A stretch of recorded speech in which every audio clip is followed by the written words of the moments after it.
Sabi ko nga doon sa previous video ko, one of the few things that I will be doing with this RC is, of course, upgrading it. First upgrade na gusto kong gawin dito, aside from the shocks and tires, is, of course, the electronics. Tingnan muna natin yung electronics niya. So, yung current electronic setup niya, ito yung tinatawag nilang all-in-one. So, dito sa all-in-one, built-in na yung receiver tsaka yung ESC na nagpa-power ng motor.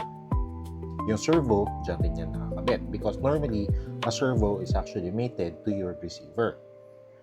Ang gagawin natin dito is that we will replace this component right here with this component. So, this is a very basic 30 ampere ESC. Ito na pinakulit na ESC na nakita ko without the bulb. So, hopefully this will work well. But this is what we will be using to modify this. Kasi yung size niya is relatively almost the same. Plus yung real estate, once you cover this, wala na talaga. Kukunti lang yung laman. So, I'll be using this ESC and this receiver to replace this all-in-one. That's correctly built. Yung receiver na gagamitin ko, itong Dumbo RC P4FM version 3.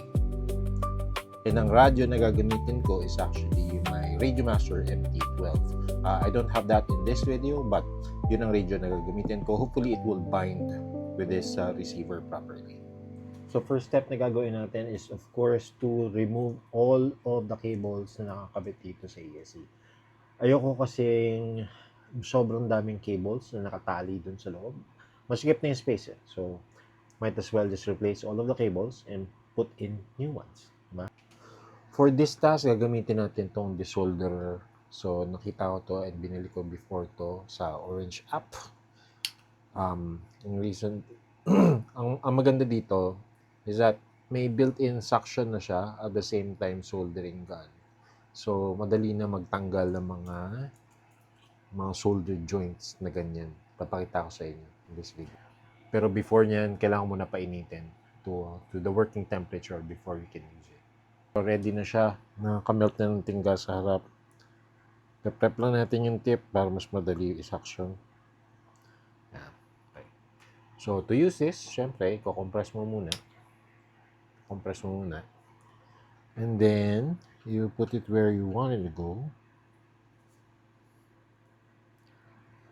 Then, may melt mo lang yung specific part. Ganun kadali.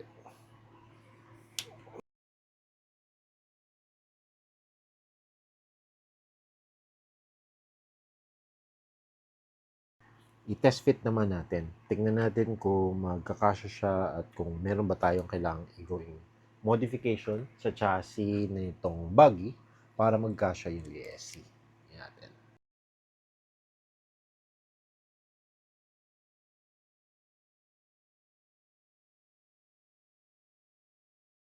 Paano siya mag-fit? Oh, mukhang perfect. Pwede natin gawin ganyan. Pero I think kailangan na erasure nitong mga chips na to. So, ito dapat ang nasa taas. So, kailangan ko bawasan ng konti dito para lumabas yung brake switch on the side. Modify natin para mag-slit flush. Tapos, pwede na lang natin itong indicate using double-sided tape. And then, i-wrap natin ulit yan ng shrink. Okay, so natapos ko na kabit rin yung ESC together with the receiver. Nakompleto ko na rin yung wiring. So, nagkabit ako ng bagong connector para sa motor. Motor 1, motor 2, motor lines yan. So, ang hindi ko pa alam dito kung tama yung orientation. Pero kasi sa brush naman, pwede ko pagpalitin lang yung dalawang wires. Babaliktad na yung takbo yan. Tapos, ito naman, 3 wires na to. Ito naman yung connection papunta sa receiver. Nasa channel 1 yan. So, yung throttle ko, nilagay ko sa channel 1. Pwede ko pagbaliktarin din naman dun sa pagbaliktarin dito sa receiver later kung baliktad yung mapping ko, channel 1, channel 2. Tapos, yung switch. Ito, supposed to be yung switch. So, dapat may switch yan. Ang ginawa ko dyan, kung titingnan natin, ginawa ko na lang solder bridge. So, always on siya. So, pag oras na kinabit ko yung battery, on na yan. Tapos, yung battery connector, pinalitan ko. Kung yung nakita nyo yung a few seconds ago dito sa video, naka-mount dito yung plug. Kaso ang problema, when I was trying to mount the body, tumatama. So, ginawa ko siyang wire. So, ngayon naka-wire na siya. So, naka-pigtail na siya ngayon. So, sa pag gumagawa kayo ng ganito, just make sure na tama yung orientation ng positive and negative. Kasi yan ang pinaka-importante dyan.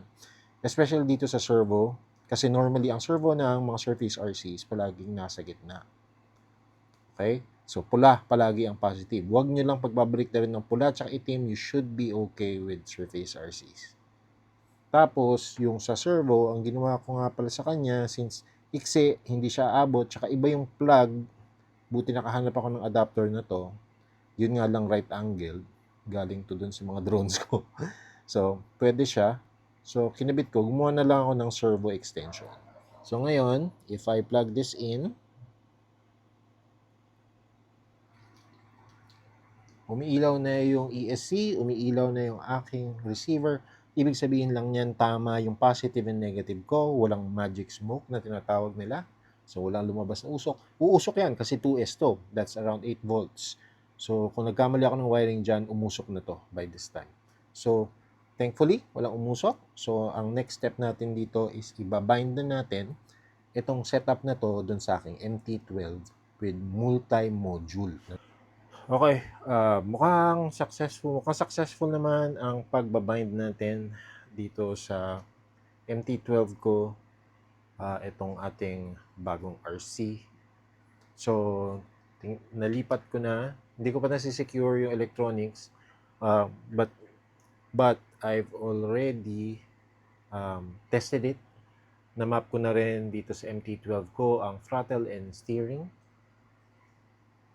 So, everything works now on the RC. So, ang ginamit kong protocol para sa model ko ay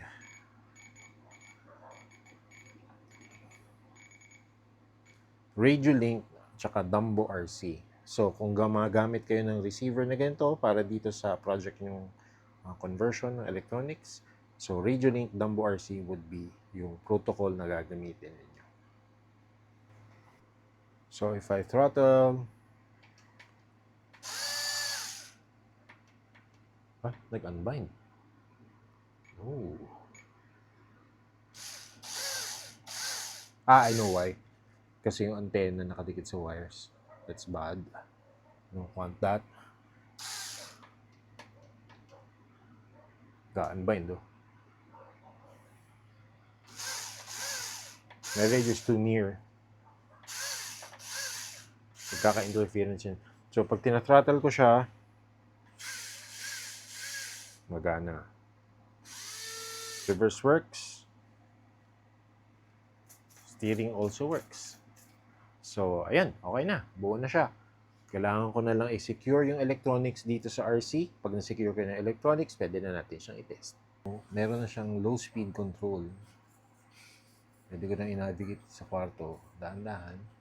Whereas before, yung luma, medyo hirap. Ayun, pwede ko na siya paikot-ikutin dito. I think controlling this now will be more competitive, no? Meron pa nga lang isang issue na kailangan ko paggawa ng paraan. Kasi yung electronics right now, hindi pa rin magkakasya yung body. Sikip talaga sa loob eh. So, hindi ko pa alam kung paano natin gagawin yun, paano yung pagkakasya na yun. Baka kailangan natin i-decase yung receiver or kailangan natin i-ground, babaan natin ng konti yung nandun. Ito, baka kailangan natin i-grinder yan para bumaba yung ESC. Tapos, this would move forward a little bit para maging flat yung area na kinakabitan yan. Para ma-mount natin tong receiver and everything na para magkasya tong body. Kasi right now, hindi pa rin siya kasya kahit anong gawin ko. So, I'll try to find a way how to do that. But right now, at least na-swapped out ko na electronics and there's really a lot of potential in this buggy. Sa next video natin, we will now replace the tires and the shocks and then we will do some jumps. Compare natin to with the stock WL Toys buggy. Let's see how different they will perform from each other. So, yun lang. Thank you for watching. If you got to this point, then you were able to view my whole build. Salamat. Please like, share, and follow my videos para dumami ang ating subscribers para eventually ma-monetize na rin sana tong channel na to. Right now, I have like, I don't know, 32 subscribers as of recording. I'm hoping that it may grow over time and eventually we become a legit channel dito sa YouTube about RCs. So, yun. Salamat. Until the next video. Thank you.